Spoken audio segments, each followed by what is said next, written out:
Hi friends, இப்போ நம்ம எங்கே போய்ட்ருக்கோம் அப்படின்னு பார்த்தீங்கன்னா, நம்ம வந்துட்டு இந்த காலைல பிரியாணிலாம் சாப்பிட்டுட்டு இப்போ நம்ம என்ன பண்ணுறோம், வீட்டுக்கு போயிட்டுருக்கோம். நம்ம போகிற வழியில் பார்த்தீங்கன்னா ரொம்பவே அமைதியான ஒரு இடம் அப்படின்னு பார்த்தீங்கன்னா, இந்த சைடு ஃபுல்லாகவே பார்த்தீங்கன்னா நல்லா மரம், விவசாய நிலம் பார்த்தீங்கன்னா ரொம்ப சூப்பராகவே இருந்துச்சு.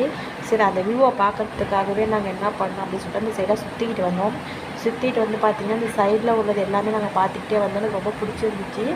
அந்த வியூ ஃபுல்லாகவே பார்த்திங்கன்னா மரம், தென்னை மரம், நான் பார்த்திங்கன்னா நல்லா சாகுபடி செய்கிற நிலம் நெல் அதெல்லாம் பார்க்கும்போது ரொம்பவே சூப்பராக இருந்துச்சு. போர் செட்லாம் ஒன்றுச்சு.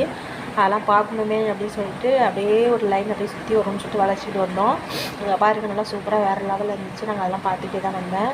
அதுக்காகவே நான் என்ன பண்ணிட்டேன்னா அப்படியே சுற்றிக்கிட்டு வந்தோம். சரி, அதெல்லாம் பார்த்துட்டு வரணும் இயற்கை காட்சியெல்லாம் அப்படின்னு சொல்லிட்டு அப்படியே சுற்றிக்கிட்டு பாலத்து வழியாக சுற்றிட்டு வந்தோம். ஸ்டார்ட் அவுட்டே வேறு. நாங்கள் வந்து எப்படின்னா சுற்றிட்டு தான் வந்திருக்கோம். பார்த்திங்கன்னா இந்த இடத்துல பார்க்கணுமேங்கிறதுக்காக தான். பார்த்திங்கன்னா இந்த நீட்டுக்கும் பார்த்திங்கன்னா எல்லாமே நிலம் தான். பார்த்திங்கன்னா நிலம் எப்படி இருக்குது பார்த்திங்களா, பச்சை பசின்னு இருக்குது. அதை பாப்பாடை கிண்டல் பண்ணிட்டே வந்தோம். பார்த்தியா, அங்கே விளையிற நிலத்தில் நம்ம தான் சாப்பிட்டுருக்கோம் அந்த அரிசிலாம் அப்படி காமிச்சிட்டே வந்தோம். நீங்களும் இதேமாதிரி பார்ப்பீங்கன்னு கமெண்ட்ஸ் பண்ணுங்கள். ஓகே, பாய்.